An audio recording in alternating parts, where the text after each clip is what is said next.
श्रोता प्रेमियों, मैं राम सागर शास्त्री आप लोगों के समक्ष रखने जा रहा हूं प्रद्युम्न का जन्म और विवाह। देखिए, जब भगवान शंकर ने कामदेव को जलाकर भस्म कर दिया था तो उस समय कामदेव की पत्नी रति दुखी हो गई। भगवान शंकर ने रति को वरदान दिया कि द्वापर में कृष्ण का पुत्र तुम्हारा पति होगा।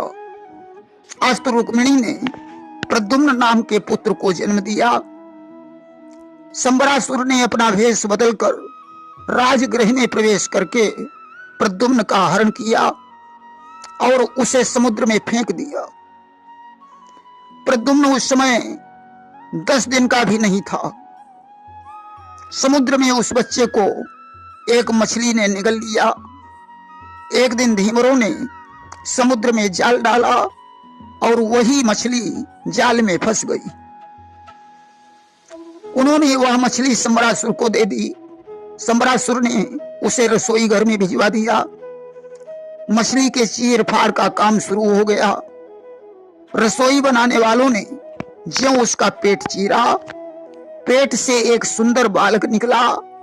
उन्होंने वह बालक संबरासुर की दासी मायावती को दे दिया। उस बालक को देखकर मायावती को शंका हो गई कि यह बालक तो मेरे पति के सदृश है। मायावती शंका में डूबी हुई थी। उसी समय वहां देवर्षि नारद जी आ गए।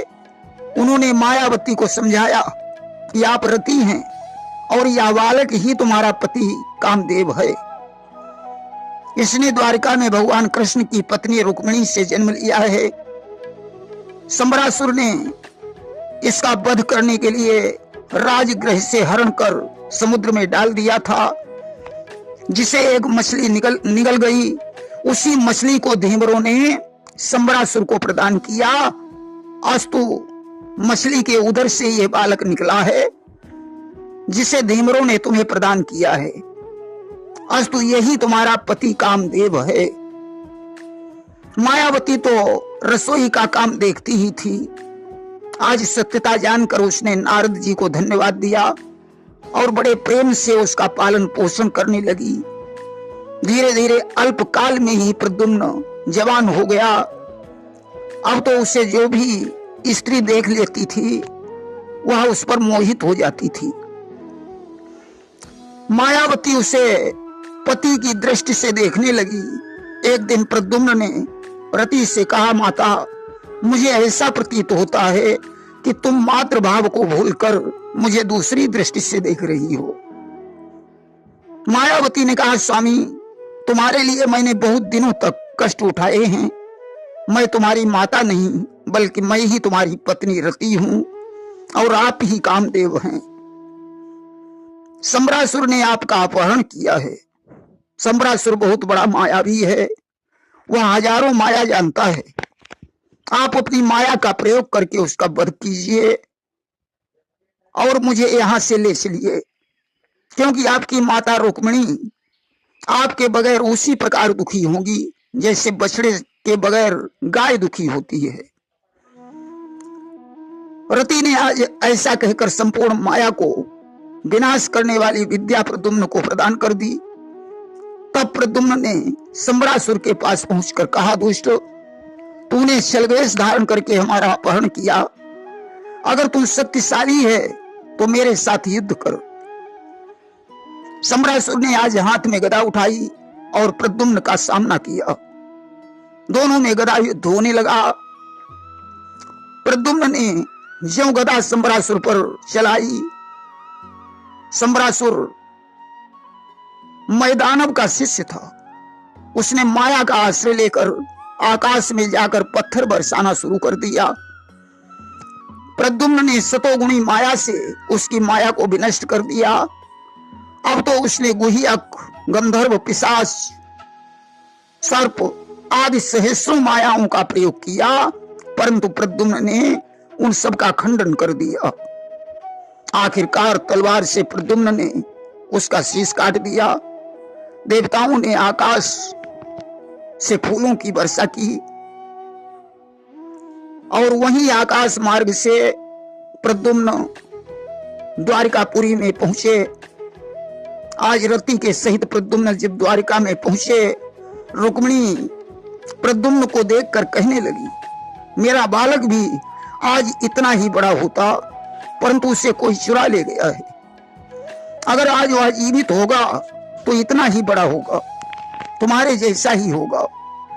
उसी समय देवकी और वसुदेव के साथ भगवान कृष्ण भी आ गए। यद्यपि भगवान कृष्ण सब कुछ जानते थे, फिर भी मौन रहे।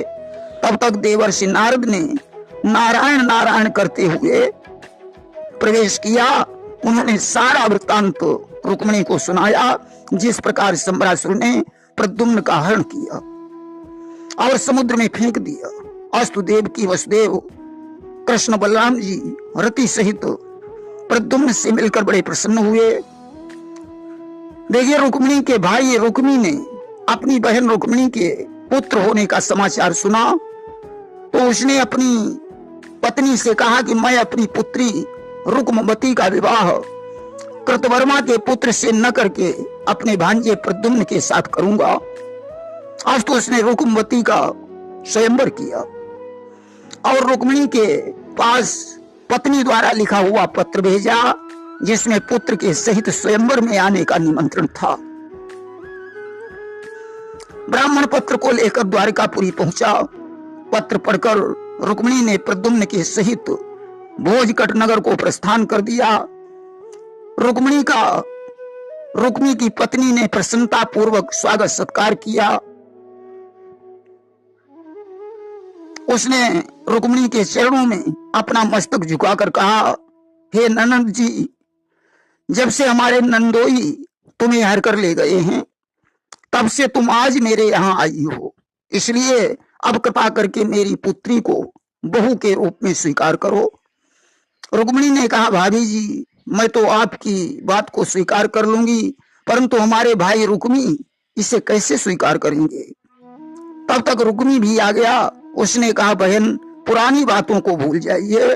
दक्षिण देश की रीति से भांजे को कन्यादान देना उचित है। मैं तुम्हारे पुत्र के साथ विधिवत विवाह करूंगा। अब तो स्वयंवर की तैयारी होने लगी। नाना देशों के राजकुमार स्वयंवर में उपस्थित हुए। धुंधली बजते ही उत्सव प्रारंभ हो गया। हाथों में जयमाला लिए हुए रुक्मवती ने रंगभूमि में प्रवेश किया कि कर में जयमाल लिए कन्या प्रिय रंग भूमि में आती है, मनहरणी चंचल चितवन से भूपों का चित्त चुराती है। अब तो सारे राजकुमार रुक्मवती को देखकर मोहित हो गए। विचार करते हैं कि हे विधाता, रुक्मवती का विवाह मेरे ही साथ हो जाए। रुक्मवती ने प्रद्युम्न की सुंदरता देखकर उसके गले में माला डाल दी। अब तो सारे राजा रुष्ट हो गए। उन्होंने विचार किया कि जिस समय प्रद्युम्न राजकुमारी को लेकर प्रस्थान करेगा, उस समय हम लोग आक्रमण करके रुक्मवती को छीन लेंगे।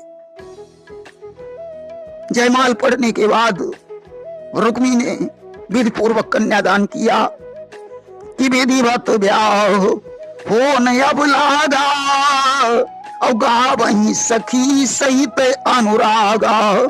सखियां आज मंगल गीत गाने लगी। बहुत सा दान दहेज देकर रुक्मी ने पुत्री को विदा कर दिया। उसी क्षण मार्ग में सभी राजाओं ने उन्हें घेर लिया। अब तो रास्ते में युद्ध छिड़ गया कि ढपढोल और शंखों के स्वर पृथ्वी दहलाए देते थे। बलवानों के गर्जन तर्जन आकाश हिलाए देते थे। प्रद्युम्न कोई मामूली योद्धा नहीं था। उसने शत्रुओं को अकेले ही मार मार कर भगा दिया और द्वारिकापुरी में पहुंच गया। अब तो घर घर में मंगलाचार होने लगा। कुछ समय के पश्चात रुक्मवती के गर्भ से अनिरुद्ध का जन्म हुआ। वसुदेव ने प्रसन्नता पूर्वक ब्राह्मणों और याचकों को बुलाकर बहुत सा दान दिया। ज्योतिषियों ने ग्रह दशा देखकर बताया कि यह पुत्र महान तेजस्वी और 14 विद्याओं का निधान होगा। इसका नाम अनिरुद्ध होगा। रुक्मी को जब यह खबर मिली तो उसने ब्राह्मण के हाथों बहुत सा धन तथा वस्त्राभूषण भेज दिए और एक पत्र में लिख दिया कि इसके साथ मैं अपनी पौत्री रोचना का विवाह करूंगा। जवान होने पर उसने कृष्ण और बलराम को अनिरुद्ध के सहित विवाह करने के लिए बुलवाया। बलराम जी भोजकट नगर में बारात लेकर पहुंचे। रुक्मी ने उनका विधिवत स्वागत सत्कार किया और विधिवत कन्यादान लिया गया। उस समय रुक्मी के पिता भीष्मक ने कृष्ण को समझाया कि आप द्वारिका को अतिशीघ्र प्रस्थान करें, अधिक देर यहाँ ठहरना ठीक नहीं है, क्योंकि रुक्मी ने जिन राजाओं को यहाँ बुलाया है उनमें बहुत से आपके शत्रु हैं। भगवान कृष्ण ने रुक्मी से जाकर कहा, प्रिय शीघ्र विदा कराकर घर चलो, अन्यथा युद्ध हो जाएगा। रुक्मी के पास पहुंची। उसने कहा, भैया हम लोगों को शीघ्र विदा कर दो। रुक्मी ने कहा, बहन पहले मैं सभी राजाओं को विदा कर दूं, इसके बाद आपकी विदाई होगी।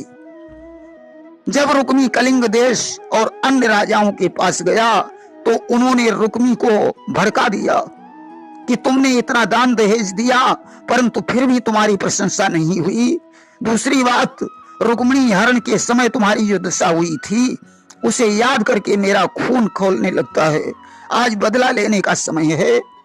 तुम बलराम को हमारे पास भेज दो, हम जुआ खेलकर उनकी सारी संपत्ति छीन लेंगे। रुक्मी ने आकर बलराम से कहा कि राजाओं ने आपको प्रणाम करके चौपड़ खेलने के लिए बुलाया है। बलराम जी सहर्ष वहां पहुंचे। राजाओं ने उनका सम्मान किया। अब तो रुक्मी और बलराम का जुआ होने लगा। बलराम जी लगातार 10 बाजी हार गए। उस समय रुक्मी ने कहा कि आप 10 बाजी में सारी संपत्ति हार चुके हो, अब आपके पास क्या रह गया है। बलराम को गुस्सा आया। उन्होंने 1 लाख मोहरों की बाजी लगाई। बलराम जीत गए। अब तो उन्होंने ज्यों रुपया उठाना चाहा, सारे राजा कहने लगे ये बाजी रुक्मी ने जीती है। बलराम को क्रोध आ गया। रुक्मी बोला, बलराम तुमने वन में रहकर ग्वालों के साथ गायों को चराया है, तुम जुए का खेल खेलना क्या जानो।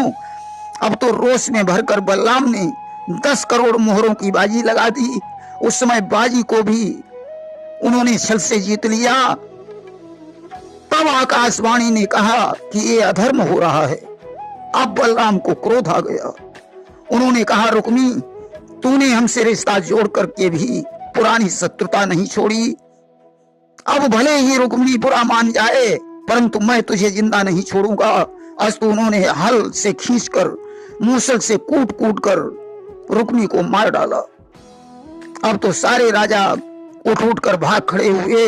बलराम ने किसी के दांत, किसी के हाथ और किसी के पैर तोड़ दिए और भगवान कृष्ण के पास पहुंचकर सारी कहानी बताई तथा दूल्हा दुल्हन के सहित रुक्मिणी और बारातियों को लेकर द्वारकापुरी लौट आए। द्वारका में बड़ी प्रसन्नता छा गई। इसके बाद अनिरुद्ध का दूसरा विवाह सोनितपुर के भूप बाणासुर की पुत्री उषा के साथ हुआ, जिसमें भगवान कृष्ण और भगवान शंकर का युद्ध हो गया। प्रेम से बोलिए वृंदावन बिहारी लाल की जय।